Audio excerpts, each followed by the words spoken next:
حضرت خلیل اللہ جب وادی غیر ذی زرع میں سیدہ ہاجرہ اور ان کے معصوم نونہال کو چھوڑ کر کے جانے لگے، ایسی وادی جہاں حیوانی وجود بھی نہیں تھا، نباتات بھی نہیں پائے جاتے تھے، پانی کا ایک قطرہ بھی دستیاب نہیں تھا، کالے سیاہ محیط پہاڑ جیسے فولاد پگھلا کے ڈال دیا ہو، وہ وادی جہاں دن کو بھی خوف آئے، وہاں حضرت ہاجرہ نے راتیں بھی گزاری۔ کتنا دردناک لمحہ تھا۔ جب سحری کا وقت ہوا، حضرت خلیل اللہ دعائیں دے کے رخصت ہونے لگے، حضرت ہاجرہ سلام اللہ نے آگے بڑھ کے اپنے شوہر نامدار کا دامن پکڑ لیا، تمسکت بِأَزْيَالِهِ، دامن پکڑ کے بولی، میرے شوہر نامدار، اس محیب وادی میں، اس پہاڑوں کے دامن میں جہاں دن کو بھی خوف آئے، نونہال معصوم کے ہمراہ مجھے چھوڑ کے کہاں جا رہے ہو؟ حضرت خلیل اللہ نے کوئی جواب نہیں دیا۔ پھر قدم اٹھایا تو زوجہ نے پھر دامن پکڑا، پھر وہی سوال، پھر کوئی جواب نہیں آیا۔ تیسری مرتبہ دامن پکڑا، خلیل اللہ کی جانب سے کوئی جواب نہیں آیا، تو خاتون خود بولی، کیا اللہ کا حکم تو نہیں؟ تو حضرت خلیل اللہ نے کہا، نعم، ہاں اسی کا حکم ہے۔ حضرت ہاجرہ نے دامن چھوڑ دیا، کہا جائیے، خیر سے جائیے، اگر اس کا حکم ہے وہ ہمیں ضائع نہیں ہونے دے گا۔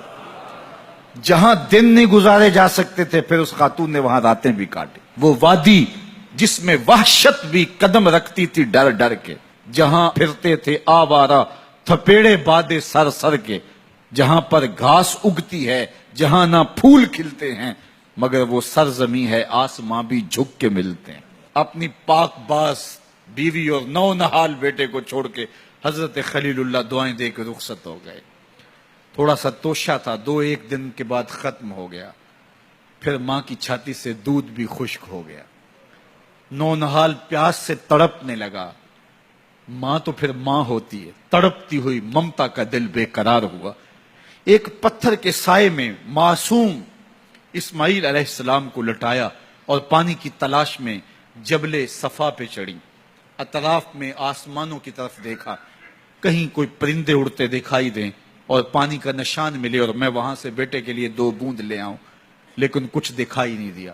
تا حد نظر پھیلا ہوا آسمان ہی آسمان ہے اور پہاڑ ہی پہاڑ نیچے دکھائی دیتے ہیں۔ پھر مروہ پہ آئیں، درمیان میں نشیبی جگہ تھی، وہاں بیٹے کا من موہنا چہرہ دکھائی نہیں دیتا تھا، دوڑ کے گزری اور جا کے صفا پہ گھوم کے دیکھا، کچھ نظر نہیں آیا۔ ادھر بھی دیکھ لیا، ادھر بھی دیکھ لیا، لیکن ماں تھی، پھر دوبارہ صفا پہ آئی، صفا پہ دیکھا، کچھ دکھائی نہیں دیا، پھر تڑپ کے مروہ پہ آئی، وہاں پھر دیکھا، کچھ دکھائی نہیں دیا، پھر صفا پہ آئی، کبھی صفا پہ کبھی مروہ پہ، تڑپتی ہوئی ماں کی ممتا، بے قرار دل، ادھر پانی کی پیاس سے تڑپتا ہوا معصوم اسماعیل پتھر کی اوٹ میں، درمیان سے ماں گزرتی ہے تو بھاگ کے گزرتی ہے کہ بیٹے کا من مونا چہرہ بھی نگاہوں کے سامنے رہے۔ ذرا منظر تو دیکھو کتنا دل آویز ہے۔ اللہ اکبر، سینوں میں پتے پانی ہو جائیں، پتھر بھی ہو تو پگھل جائے اس زہرہ گداز داستان سے، لیکن اللہ پر توکل اور ماں کی بے قراریاں، کبھی صفا پہ کبھی مروہ پہ، زبان پہ شکایت نہیں ہے۔ پھر جب مروہ پہ پہنچتی ہیں، 7 چکر مکمل ہو گئے، تو ادھر کیا دیکھا کہ معصوم اسماعیل ایڑیاں رگڑ رہا ہے۔ ماں کا دل ڈولنے لگا کہ بیٹا آخری لمحوں میں دوڑی کہ بیٹے کو جا کے اپنی چھاتی سے چمٹاؤں، ہو سکتا ہے 2 قطرے دودھ کے اس کی زندگی کی آس بندھا دیں۔ تو ماں دوڑتی ہوئی آئی، لیکن جب قریب آئی تو منظر بدلا ہوا تھا، معصوم کی ایڑیوں کے رگڑنے سے تازہ چشمہ پھوٹ رہا ہے، پانی ہے کہ بے قابو ہونا چاہ رہا ہے۔ آگے بڑھی، جلدی جلدی مٹی کی منڈھیری کرتے ہوئے کہا، زم زم، رک جا رک جا۔ اللہ اکبر۔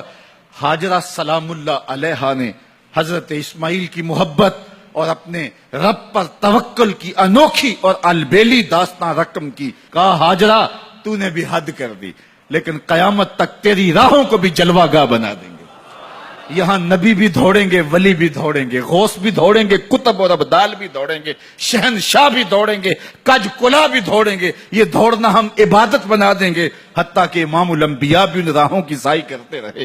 عجیب رنگ، عجیب منظر اور عجیب کیف کا عالم۔ اچھا، یہاں رک کے ایک بات کرنا چاہوں گا، اگر آپ کی توجہ ہو، جہاں حضرت ہاجرہ دوڑی اور ان کے مبارک قدم وہاں لگے اور لگ کے ہٹ گئے، عارضی نسبت ہے، مستقل نسبت نہیں ہے. جہاں ان کے قدم لگ کے ہٹ گئے وہ جگہ تو جلوہ گاہ بن گئی، اور جہاں حضور خود جلوہ فرما ہیں وہ گنبد خضرا جلوہ گاہ کیوں نہیں ہو سکتا ہے؟